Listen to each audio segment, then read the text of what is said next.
બીજા ઉપર અમુક રીતે પ્રભાવ પાડી શકે। અમુક માણસો બીજા ઉપર પ્રભાવથી અસર કરે, પોતાનો પ્રભાવ જેવો હોય કે સામો માણસ સમજાઈ જાય, પ્રભાવમાં આવી જાય, પણ પ્રભાવની અસર શાશ્વત નથી, ક્ષણભંગુર છે। એ વ્યક્તિના ગયા પછી તમે પાછા હતા એમ થઈ જશો। છાયામાં રહો ત્યાં સુધી છાયો વિશ્રામ, એમાંથી ગયા પછી તડકો પાછો શરૂ થશે, છાયા ગઈ પછી ગરમી શરૂ થશે। પ્રભાવ એને કહેવાય જે શાશ્વત નથી। પ્રભાવક વ્યક્તિ ગયા પછી વાતાવરણ બગડી જાય છે। અનેક સ્થિતિમાં તમે જોજો, એક માણસનો પ્રભાવ હોય, એ વ્યક્તિ ગયા પછી એ વાતાવરણ જુદું હોય છે। પ્રભાવ કાયમી નથી। તો અમુક માણસો પ્રભાવથી લોકો ઉપર પોતાની પકડ કરે છે, અમુક માણસો स्वभावથી લોકો ઉપર પકડ કરે છે। स्वभाव अंतरंग घटना है, स्वभाव की पकड़ ज्यादा लंबी रहती है। राम कृष्ण को हमने देखा नहीं, फिर भी आज राघव का स्वभाव हमको पकड़े हुए है। तो स्वामी जी राम जी के स्वभाव के बारे में बहुत बोले। श्री भरत जी का ही निवेदन लीजिए। जय जय।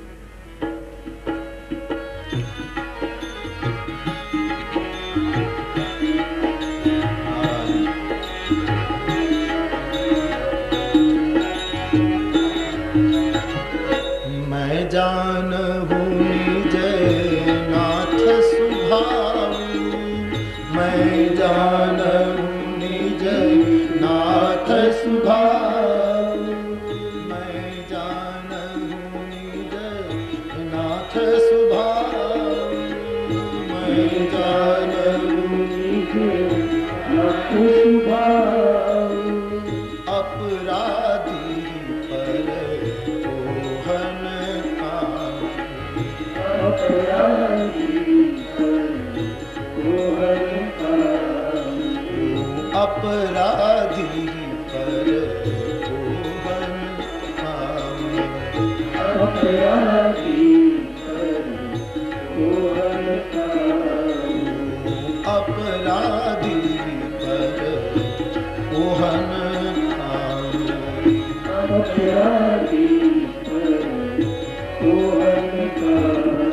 હું પ્રભુના સ્વભાવને જાણું છું। ભરતજી કહે, જેને અપરાધી ઉપર પણ ક્રોધ આવતો, દેવ દેવ તરુ સરિસ સ્વભાવ, દેવ દેવ તરુ સરિસ સ્વભાવ। ભગવાનનો સ્વભાવ કલ્પ વૃક્ષ જેવું છે। સજ્જન જાય તો ઈચ્છા પૂરી થાય, દુર્જન જાય તો ઈચ્છા પૂરી થાય, વેરી જાય તો પણ ઈચ્છા પૂરી, મૈત્રી લઈને જાય તો પણ, આ એનો સ્વભાવ છે। સ્વભાવની પકડ સમાજને खूब पकड़ी गई। प्रभाव करता स्वभाव को संभालो, प्रभाव कभी कभी प्रभाव वालों को भी मारता है। प्रभाव क्यारेक क्यारेक एनो ज प्रभाव एने मारे छे। तमारा हाथनी तलवार तमे चूक्या तो ए तलवारथी तमारी कोई हत्या करी सके, तुम्हारा प्रभाव तुम्हारा हत्यारा हो सकता है, लेकिन स्वभाव बड़े अद्भुत चीज है। तो अमुक माणसो प्रभावथी पकड़ जमावे संसार में, अमुक माणसो अपने स्वभाव से, अमुक माणसो अभाव थी पकड़ जमावे।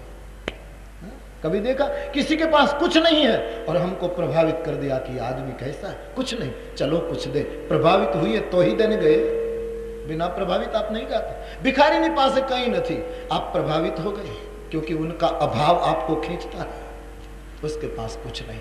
कोई वैरागी, कोई सन्यासी, कोई साधु महात्मा हशे, परम वैराग में रहता हशे, तो एनी पासे कई नहीं, बिल्कुल सामान्य स्थिति में जीवे, तो एनो जे अभाव छे ये भी आपने आकृष्ट करशे, खेंचशे, बड़ा अच्छा है। पर ये त्रणेय वस्तु ध्यान देना समाज को आकर्षित करती है। प्रभाव समाज ने आकर्षित करी सके, स्वभाव पण समाज ने पासे गया पछी समाज खेचाशे, अभाव समाज ने आकर्षित करी सके। तुलसीदास जी कहे, अभाव प्रभाव स्वभाव सब छोड़कर भाव में आ जाओ तो भगवान को आकर्षित कर लो। रामचरितमानस भाव पर बल देता है, प्रभाव स्वभाव सबको। कारण के स्वभाव में तो परिवर्तन पण बहु ऊंडे ऊंडे थई शके। ભાવની આગળ પાછળ કોઈ શબ્દ જો નિર્ભાવ પણ નથી થવાનું. યોગીઓ ભલે નિર્ભાવ થાય, માનસકાર કહેતા હૈ ભાવ. તો ભાવ જો બન્યો રહેશે તો પછી કોઈ પણ વસ્તુ બાધક નહીં બને. भाव महत्व. भाव की भक्ति क्या है? भाव है. જેની આગળ પાછળ કોઈ વિશેષણ નથી. असंग भाव, अखंड भाव, दिगंबर भाव. जिस भाव को आपने कोई कपड़े नहीं पहनाए, दिगंबर भाव. न श्वेतांबर है, न पीतांबर है, न अलंकृत. जैसा है वैसा नगद भाव, उधार नहीं. जैसा है वैसा स्पष्ट दिगंबर, इसलिए शब्द प्रयोग करो. दिगंबर भाव, बेपर्दा भाव, बेनकाब भाव. जैसा है वैसा. दुनिया तुमने जे रीते जुए जुए, उनकी आंखों में बिलग बिलग रंग है, सबके चश्मे बिलग हैं. तुम जो हो बस. भाव में जियो. निर्भाव, अभाव, प्रभाव सब छोड़ो. सब छोटी बड़ी उम्र रख रहे हैं, छोटी बड़ी आयु वाले हैं. भाव है शाश्वत, भाव है अनंत. એટલા માટે ભાવ મહત્વનો છે. ઈશ્વર પાસે બીજું શું લઈ જશે?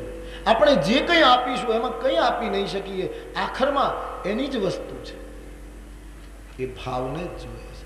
ભાવ વશ્ય ભગવાન, भाव के अधीन होते. तो श्री भरत जी में मोटामा मोटी अद्भुत घटना है. भावमय है, 24 कलाक भाव में डूबे रहे. इसलिए मैं सुबह भी कहता था, पुनः कहो.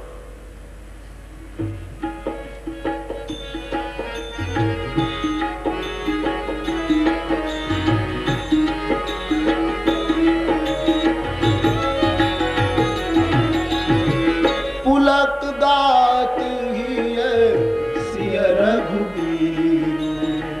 नाम जी है जप लोचन नीरू. पुलक गात ही सिय रघुबीरू. नाम जी है जप लोचन नीरू. नाम जी है जप लोचन नीरू. नाम जी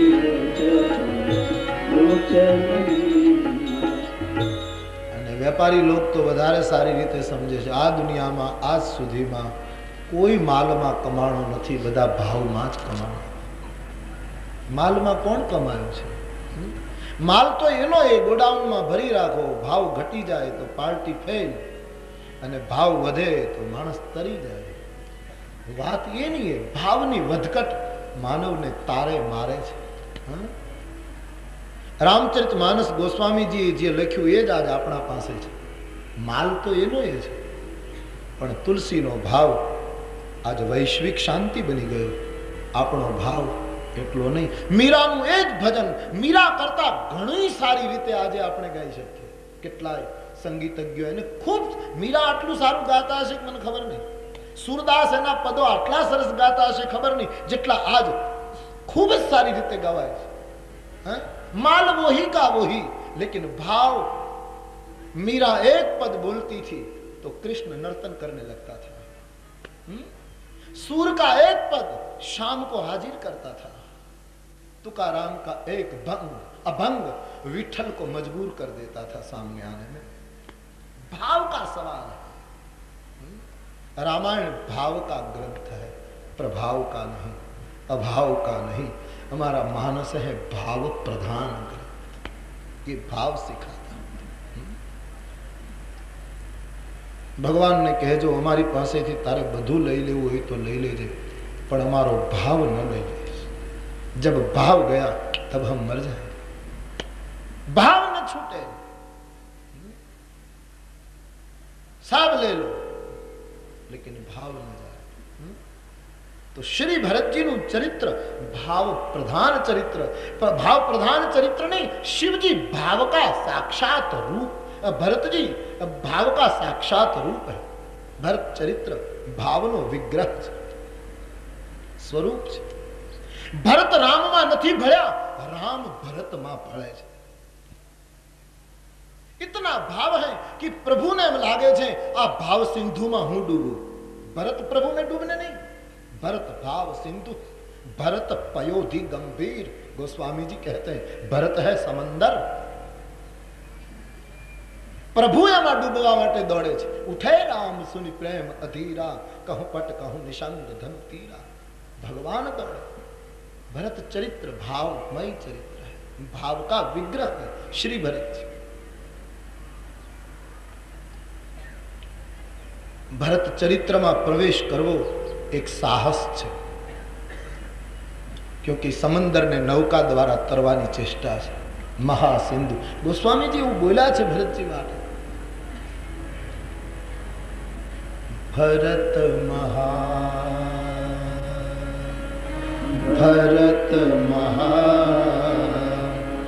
महिमा जल राशि, भरत महिमा जल राशि, मति भई तीर ठाड़ अबलासी,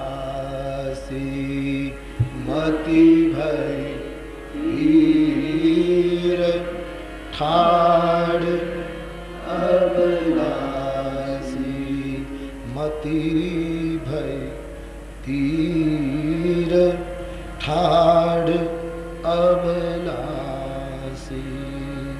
मति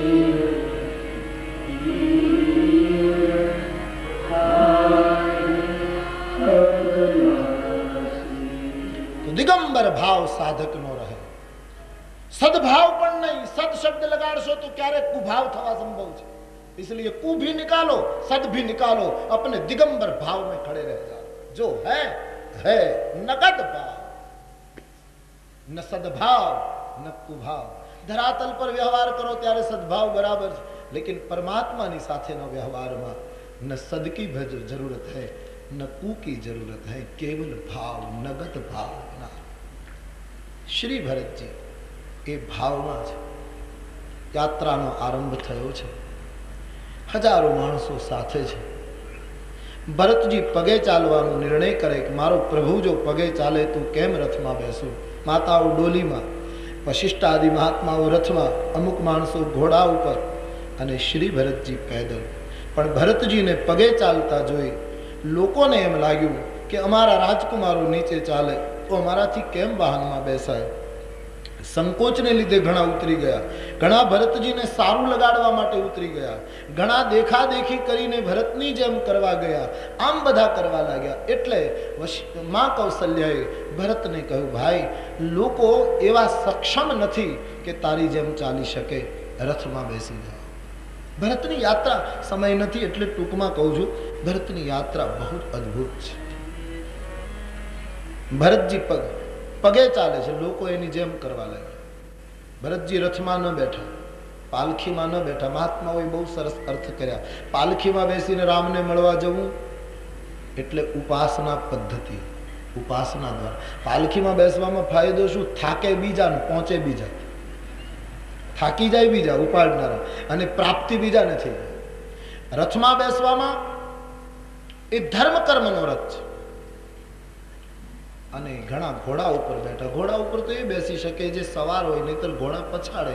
યોગ માર્ગની વાતો કરી છે સંતોએ। જ્ઞાન માર્ગ ઉપર ઘણા બેસીને ગયા। જ્ઞાન તો ક્યારે પછાડે કેમ કહેવાય? જ્ઞાન કે પંથ કૃપાન કે ધારા। ભરતજી ન પાલખીમાં બેઠા, ન રથમાં બેઠા, ન ઘોડામાં, એ તો બે પગે ચાલ્યા। ખાલી રામ નામની યાત્રા એની છે। રામ નામ અવલંબન એકું, આના દ્વારા એની યાત્રા છે।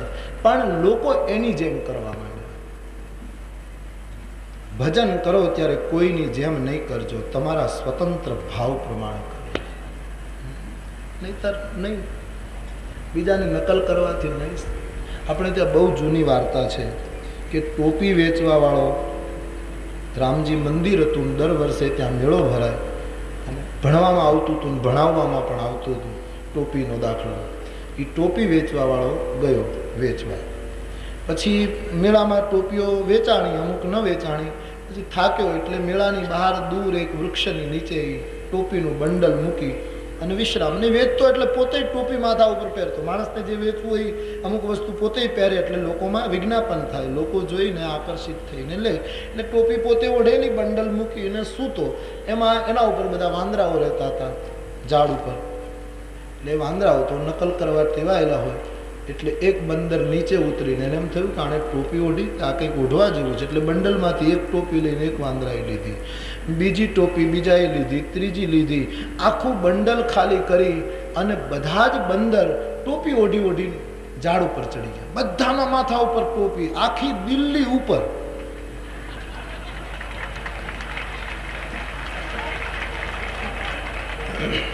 કેમ કેમ તાળી શું કર? મારો કોઈ ઈરાદો એવો નથી. તમે જે અર્થ કરો એ તમને મુબારક, બાકી મેં તો अपने ढंग से बोल रहा हूं.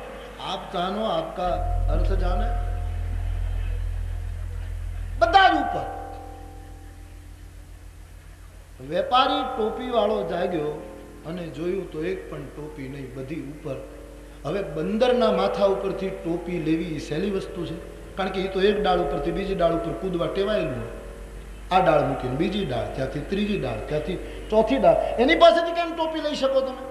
એ તો સંભવ જ નથી. બધી ટોપી લઈ ગઈ. પણ વેપારી અકલમંદ હતો. એણે પોતાની ટોપી કાઢીને, કે આ નકલ કરે છે આ લોકો, એટલે મારી ટોપી કાઢીને ફેંકવું, એટલે એ લોકો ફેંકશે, એટલે બધી ભેગી કરીને જતો રહ્યો. બહુ જૂની વાર્તા, જાણીતી વાર્તા. પોતાના માથા ઉપરની ટોપી એણે આમ ઘા કર્યો એટલે બધા વાંદરને એમ થયું કે આ તો પાછું ઘા કરવા જેવું છે, આમ જ હશે, પહેરીને પાછું ઘા કરી દેવાય. એટલે બધા ટોપી પોતાની ફેંકવા લાગી. બધાએ ફેંકી દીધી.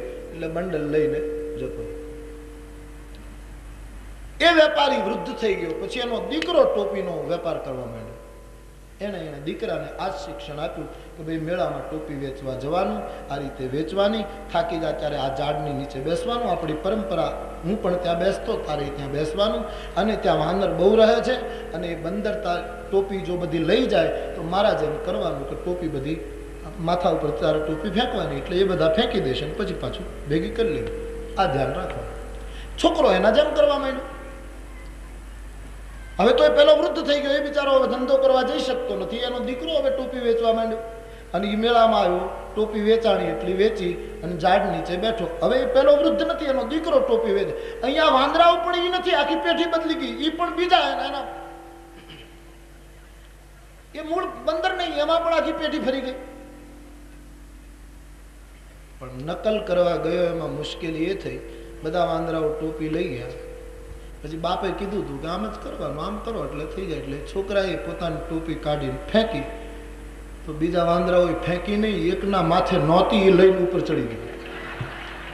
પછી ટોપી ભેગી. ટૂંકમાં મારે કહેવું છે પ્રસિદ્ધ દ્રષ્ટાંત દ્વારા કે સાધના, ભજન બીજો કરે છે એમ કરવાથી ન થઈ શકે. એમાં ક્યાંક આપણી પોતાની ટોપી ગુમાવવાનો વખત આવે. એટલા માટે ભરતજી કરતા હતા એમ બધા કરવા ગયા. માં કૌશલ્યાએ ના પાડી ભરતજીને, તમે રથમાં બેસો. શ્રી ભરતજી રથારૂઢ થયા છે. ગોસ્વામીજી કહે યાત્રા શૃંગવેરપુર પહોંચી. ગુહરાજાએ ખૂબ સન્માન, પહેલા તો ગેરસમજ થઈ પણ પછી સન્માન કર્યું છે, સેવા કરી છે. એક રાત્રિ ગંગાને કિનારે શ્રી ભરતજીનો સમાજ રોકાયો. રામજીએ રાત્રિએ જે જગ્યાએ નિવાસ કર્યો હતો એ સ્થાનની દર્શન કરતા ભરતજી રડ્યા છે. બીજા દિવસે ગુહરાજાએ વ્યવસ્થા કરી, બધાને પાર ઉતાર્યા. ગુહરાજ સાથે થયો. ભરતજીએ નિર્ણય કર્યો ગંગા સુધી ભગવાન રથમાં આવ્યા એટલે હું રથમાં બેઠો, ઠીક છે, પણ અહીંથી પ્રભુ પેદલ ગયા છે, હવે મારાથી રથમાં બેસાય નહીં. ભરતજી અહીંથી પેદલ નીકળ્યા છે. પદયાત્રા કરતા પ્રયાગમાં પહોંચ્યા. પ્રયાગમાં પહોંચતા ભરતજીના પગમાં ફોલ્લાઓ પડ્યા છે, જે જોઈને અવધના લોકો દુઃખી થયા છે. જલકા જલકત પાયન કૈસે પંકજ પોષ ઓસ કન જૈસે. સૌની સંભાળ લીધી, સૌએ સ્નાન કર્યું. ગોસ્વામીજી કહે ભરતજી ગંગા અને જમુનામાં બિલગ બિલગ રીતે સ્નાન કરે છે, ત્રિવેણી સંગમમાં સ્નાન કરતા નથી, એવો એક અભિપ્રાય છે. કારણ કે ભરતજીને સંગમમાં સ્નાન કરતા આંચકો એટલા માટે લાગ્યો કે સંગમ જ્યાં છે, ખરેખર તો પ્રયાગમાં સંગમ સ્નાનનું મહત્વ છે, પણ ભરતજી સંગમમાં સ્નાન કરતા નથી એવો અભિપ્રાય. કારણ કોઈએ ભરતજીને કહ્યું, મહારાજ બોલે નહીં, હું પહેલા ગંગામાં સ્નાન કરીશ, પછી જમુનામાં સ્નાન કરીશ, સંગમમાં નહીં કરવું. લોકોએ પૂછ્યું કેમ? ત્યારે ભરતજી રડી પડ્યા કે સંગમમાં હું એટલા માટે સ્નાન નથી કરતો કે સંગમમાં સરસ્વતી પણ છે, અને એ સરસ્વતીએ જ અયોધ્યાની આખી બાજી બગાડી છે. સરસ્વતી નામને લીધે ભરતજીને પહેલું લાગ્યું છે. તેથી તુલસીજી કહે, શ્યામલ અને ધવલ પ્રવાહ જોઈને શ્રી ભરતજી હાથ જોડી પ્રયાગરાજની પાસે પોતાની એક યાચના કરે છે, જેની નોંધ ગોસ્વામીજીએ લીધી.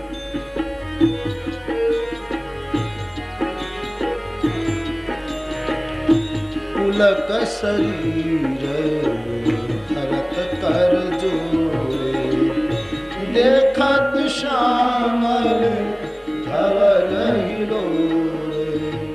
પુલક શરીર ભરત કર જોરે, પુલક શરીર ભરત કર જોરે, પુલક શરીર